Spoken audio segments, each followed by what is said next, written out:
Hello मित्रांनो, आज आपण बघणार आहे स्थिर चित्राचे रेखाटन, स्टील लाईफचे रेखाटन कसे करायचे। एलिमेंटरी इंटरमिजिएटची जी एक्झाम आहे त्याच्यासाठी आपण स्टील लाईफ हे इंटरमिजिएटसाठी असतं। याच्यामध्ये किती वस्तू असतात, कशा पद्धतीने रेखाटन करायचे। तर सर्वप्रथम मी 4 बोटं वरतून सोडलेले आहे आणि खालून 4 बोटं सोडलेले आहे। तर चला मित्रांनो, आपण बघूया रेखाटन।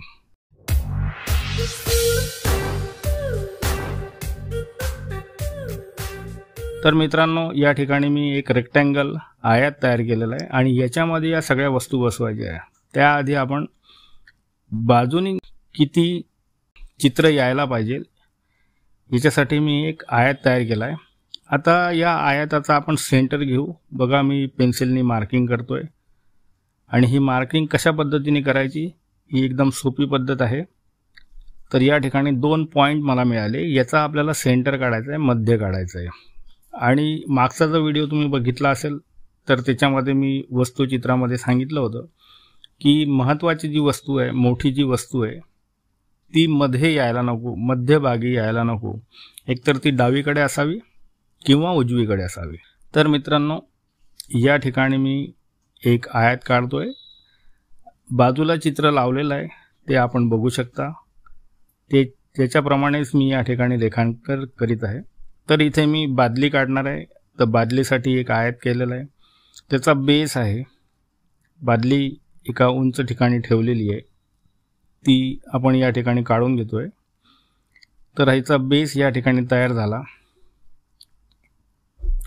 तर रेखांकन करताना नेहमी रचना, पेपरवरती जी रचना तयार होते ही फार महत्त्वाची आहे, त्याला आपण कंपोजिशन असं म्हणतो। तर ही रचना करत असताना या गोष्टी आपल्याला लक्षात ठेवायच्या आहे। या ठिकाणी उजव्या बाजूला इथे एक मग दिसतोय, तर त्या मगसाठी मी एक रेक्टँगल आयत इथे काढून घेतोय। तर मित्रांनो, चित्र कसं काढावं, चित्राची रचना कशी करावी हे या ठिकाणी मी दाखवतोय। तर ही रचना करत असताना सगळ्या गोष्टी लक्षात घ्यायच्या आहे। तर खाली एक डिश ठेवलेली आहे आणि त्या डिशमध्ये आपल्याला दिसतच आहे की नारळ आणि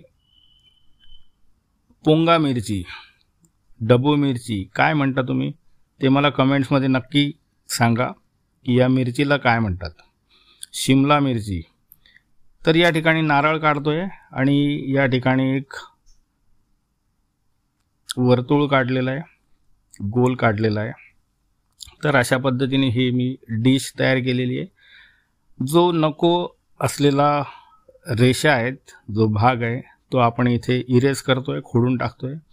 तर नारळ करत असताना आपल्याला या गोष्टी लक्षात घ्यायच्या आहे की नारळ हा थोडा अंडाकृती असतो, लांबट असतो।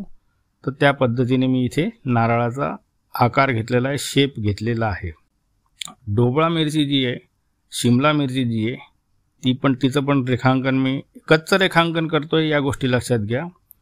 या ठिकाणी गंगाफळ, लाल भोपळा, त्याची एक फोड ठेवलेली आहे आणि ही फोड जी आहे ही कापून ठेवलेली आहे। तर ती कशी चित्रित करायची, तर सर्वप्रथम मला जी कडा दिसते ती या ठिकाणी मी काढून घेतोय। खालचा भाग जो दिसतोय तो या ठिकाणी मी काढून घेतला आहे आणि नंतर मागील भाग जो आपल्याला थोडासा दिसतोय तो या ठिकाणी मी रेखांकित केलेला आहे, चित्रित केलेला आहे। तर मित्रांनो, अशा पद्धतीने आपलं हे कच्चं रेखाटन झालेलं आहे। तर हे कच्चं रेखाटन झाल्यानंतर आता याला आपण थोडंसं पक्कं रेखाटन करू आणि त्याच्यातही काही चुका असतील तर त्या आपण परत बघू। तर या ठिकाणी मला असं वाटतं की थोडासा जो आयत घेतला आहे त्याच्या वरच्या बाजूला आपल्याला त्याचं तोंड, बादलीचं तोंड जे आहे ते घ्यायचं आहे। आणि मागच्या व्हिडिओमध्ये जसं सांगितलं मी की चित्र काढताना आपल्या आय लेवलच्या खाली वस्तू असल्या पाहिजे, खूप खाली नाही आणि वरती पण नाही। तर त्याचा गोल भाग, आतील भाग हा दिसला पाहिजे, यासाठी मी इथे एक आयत काढलेला आहे, त्याचा मी सेंटर काढून घेईल। अंडवर्तुळ आहे ते काढण्यासाठी ही एकदम सोपी पद्धत, ज्याला आपण इंग्लिशमध्ये ओव्हल म्हणतो। तो ओव्हल काढताना या एकदम सोप्या पद्धतीने मी तुम्हाला इथे सांगतोय की ओव्हल कसा काढायचा आणि कोणचा आकार असायला नको, कोणत्या चुका करायला नको, यासाठी पण मी एक छोटासा व्हिडिओ याच्या आधी टाकलेला आहे। तर तो हिंदीमध्ये आहे, तो आपण नक्की बघू शकता. जाऊन बघितला तर आपल्या चुका होणार नाहीत.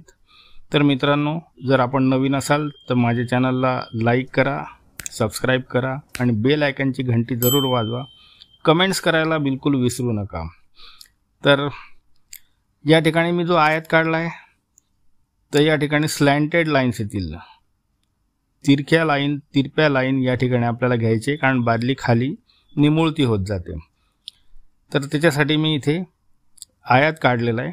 आता बादलीचा निमुळता भाग करण्यासाठी या ठिकाणी आपण बघू की किती मध्ये यायला पाहिजे. त्याचं मी मार्किंग करून घेतलेलं आहे की या ठिकाणी जेवढं अंतर घेतलं तेवढंच उजव्या बाजूला घेतलेलं आहे.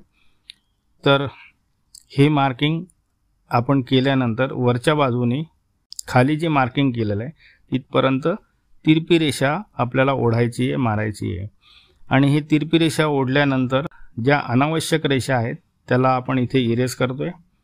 आणि आता खालचा जो भाग आहे बादलीचा तो पण जसा वरती आपण कर्व घेतलेला आहे, अर्धवर्तुळाकृत आहे, तसाच खाली पण त्याच सिमेट्रिकल म्हणजे समांतर भाग या ठिकाणी घ्यायचा आहे. त्याच्या कडा ज्या आहेत थोड्याशा गोल करून घ्यायच्या आहे. जसा हा वरचा घेतला आहे त्याच पद्धतीने खालचा पण भाग आपल्याला तसा चित्रित करायचा. सरळ रेष मारायची नाही.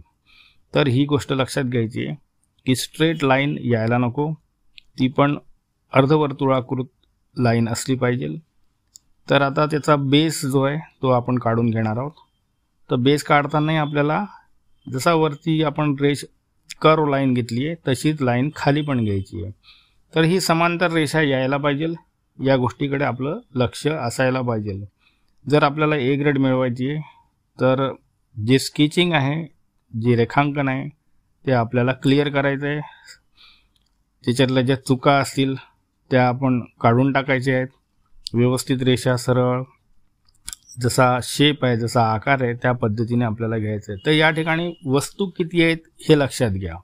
हे बघा, एक बादली आहे, गंगाफळाची फोड आहे, नारळ आहे, शिमला मिरची आहे आणि मग आहे. आणि नारळ आणि शिमला मिरची ही एका डिशमध्ये, एका ताटलीत ठेवलेली आहे. तर या इतक्या वस्तू आपण बघितल्या. 6 वस्तू, 5 किंवा 6 वस्तू या ठिकाणी तुम्हाला इंटरमिजिएटसाठी येतात. एलिमेंटरीसाठी तुम्हाला 3 वस्तू येतात. या ज्या वस्तू, ऑब्जेक्ट आपण काढणार आहोत हे सगळं मी तुम्हाला वॉटर कलरमध्ये रंगवून दाखवणार आहे. वॉटर कलर कशा पद्धतीने, बऱ्याच विद्यार्थ्यांनी मला कमेंट्स केली की सर वॉटर कलरमध्ये, जलरंगामध्ये तुम्ही हे मला रंगवून दाखवा. तर मित्रांनो, अशाच तुमचे कमेंट्स येत असतील तर त्या पद्धतीने मी असे व्हिडिओ बनवेल आणि तुम्हाला चांगलं शिकायला मिळेल. त्याच्यामुळे तुमची ग्रेड चांगली वाढेल. या गोष्टी आपण या ठिकाणी बघू. तर शिमला मिरची करताना त्याची जी भाग होत आहेत, ज्या कडा आपल्याला दिसत आहे, कारण की शिमला मिरची फुगीर असते, त्याचे वेगवेगळे भाग होतात आणि ती या पद्धतीने आपल्याला दिसते. तर ही शिमला मिरची झाल्यानंतर तिचं देठ आपल्याला काढायचं आहे. तर देठ काढत असताना थोडं जाडसर देठ असतं, हे आपल्याला माहिती आहे, आपण बघितले असेल. याचे रंग कसे असतात, रंग कशा पद्धतीने वापरायचे हे पण आपण या ठिकाणी शिकणार आहोत. आता आपण मग काढूया. तर मग काढत असताना त्याचा जे वरचा वर्तुळाकृत भाग जो आहे, लंब वर्तुळाकृत जो भाग आहे तो आपण काढणार आहे. तीच पद्धत, पहिले मी एक आयत काढून घेतला, त्याच्यानंतर त्याचं सेंटर काढला आणि सेंटर काढल्यानंतर हा जो लंब वर्तुळ आहे या ठिकाणी आपल्याला तयार करायचा आहे. तर अशा पद्धतीने या गोष्टी आपल्याला लक्षात ठेवायच्या आहे की चित्र कसं काढायचं, चित्र कसं यायला पाहिजे, त्याची रचना कशी असली पाहिजे, कंपोजिशन कसं असलं पाहिजे. या गोष्टी एकाच साईडला जर चित्र झालं, एकाच साईडला बादली झाली किंवा खूप मोठी बादली आपण काढली, खूप छोटा मग काढला, नारळ आपण खूप मोठा काढला किंवा लहान काढला, तर आपल्याला याचे मार्क्स मिळणार नाही, ग्रेड चांगली मिळणार नाही. या गोष्टीकडे आपल्याला आवर्जून लक्ष द्यायचं आहे. आणि हे झाल्यानंतर मी परत हे चित्र उलट करून बघेल आणि त्याच्यात काही जर चुका असतील तर त्या आपण परत या ठिकाणी व्यवस्थित करून घेणार आहे. आणि या सगळ्या चुका ज्या आहेत या आपल्याला इरेझरने खोडून टाकायच्या आहेत. एक्स्ट्रा लाईन जे आहेत त्या आपल्याला इरेझरने काढून टाकायचे आहेत. तर अशा पद्धतीने इथे मग मी तयार केलेला आहे, त्याचा बेस या ठिकाणी तयार करतोय. तर मित्रांनो, ह्याच्यामध्ये इंटरमिजिएट एक्झाम जी आहे याच्यामध्ये बादलीमध्ये कापड पण ठेवलेला असतो किंवा पेपरची एखादी गुंडाळी असेल, पुस्तकं असतील साईडला ठेवलेले, तर अशा पद्धतीच्या रचना या ठिकाणी येतात. आता आपली ही जी बादली आपण काढलेली आहे या बादलीमध्ये आपल्याला कापड पण टाकायचं आहे. तर मग जो काढलेला आहे त्याचं हँडल जे आपण धरतो ते कशा पद्धतीने काढायचं आहे हे लक्षात घ्या. या ठिकाणी आपल्याला त्याच्यात 2 बाजू दिसत आहेत. तशा तर 3 आहे, एक वरची पण बाजू दिसते, फ्रंटची बाजू आणि साईडची बाजू. तर या ठिकाणी मी कापड कशा पद्धतीने फोल्ड झालेलं आहे, कापडाचे घड्या कशा पद्धतीने पडलेल्या आहेत हे मी दाखवतोय. आता बादलीतून एक कापड या ठिकाणी काढतोय, तर मधून कापड गेल्यासारखं वाटलं पाहिजे, कारण कापड आहे ते, त्याच्यामुळे नाही तर बरेच विद्यार्थी शंकरजीच्या डोक्यावरची जी गंगा वाहते त्या पद्धतीने कापड काढतात. तर हे मित्रांनो अतिशय चुकीचं होतं. अशा पद्धतीचं कापड दिसत नाही की जशी गंगा वाहते तसं वरतून कापड उडून पडतंय खालच्या साईडला, असं होत नाही. तर त्याचे फोल्ड असतात, कापड नरम असतं, तर त्याचे ज्या ज्या ठिकाणी तो कापड टेकलेला आहे तिथे आपल्याला फोल्ड दिसतील. आता या ठिकाणी हा जो बेस मी काढलेला होता तर तिथून परत फोल्ड येईल खालच्या बाजूला. आता हा खालचा जो भाग आहे इथून परत फोल्ड येतील. तर अशा पद्धतीने आपल्याला याचं निरीक्षण करायचं आहे. जितकं तुम्ही ड्रॉइंग कराल, जितकं तुम्ही रेखांकन कराल, तितकं तुमचं निरीक्षण शक्ती वाढणार आहे, आणि निरीक्षण शक्ती वाढली म्हणजेच तुमचं ड्रॉइंग चांगलं होईल. तर या ठिकाणी मी हे कापड घेतलेलं आहे, कापडाचे फोल्ड, कुठे उंच भाग आहे, कुठे मध्ये गेलेला आहे, त्याचे फोल्ड कसे आहेत, तर त्याच्या चुण्या कशा आहेत, या सगळ्या गोष्टी आपण या ठिकाणी चित्रित करत आहोत. तर मित्रांनो, हा जवळपास आपलं ड्रॉइंग कंप्लीट झालं आहे. मागचं बॅकग्राऊंड कशा पद्धतीने काढायचं, कारण मागच्या साईडला पण कापड असतं. इंटरमिजिएट एक्झामसाठी आपल्याला 3 कापडांचे रंग येतील वेगवेगळे.